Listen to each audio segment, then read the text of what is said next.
so charter schools in New York State is certainly being discussed as it was at the testimonies for all the budgets in terms of its impact on public schools. So help us think of how we might be able to think about this issue when it comes to the EOs, the U.S. Department of Ed, and the already impact of charters in New York. No easy question, Daniel. Yeah, it's and I always think of there's one of the first big Supreme Court case about the Administrative Procedure Act, which is the federal law that says how you pass rules, among other things, these like Title IX rules.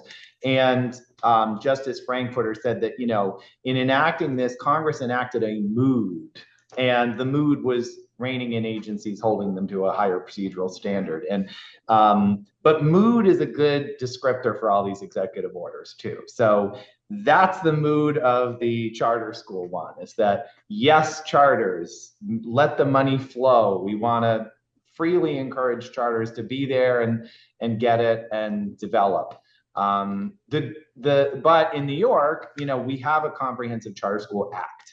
The legislature has been loath to touch it. I suspect, just like Title IX and many others, there's so many opposing views on this that they haven't been able to restructure it. So it's from the late 90s. It certainly could have used updating throughout the years, but has not.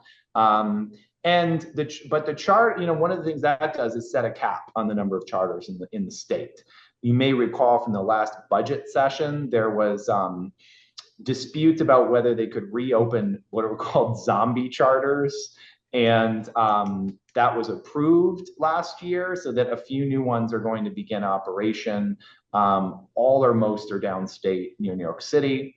But nevertheless, we do have a cap on charter schools applicable in New York. So even if this executive order says keep the money flowing, it can't lead to just charter schools popping up like mushrooms. And for those of us like me who are always just a little bit cynical, I'm not saying all the time, Daniel, but just a little bit, in order to get that cap changed or increased, it would take an act of our legislature, which would be an enactment of a law, which is a process in itself. That is correct. Okay. And we did talk about, I think, one helpful thing to put on people's horizons, the perfect confluence of religion and charter schools, is there is a case pending in Supreme Court, the U.S. Supreme Court, about whether Oklahoma could bless a religious charter school within their state. And that proposition was too much, even for the Oklahoma Supreme Court.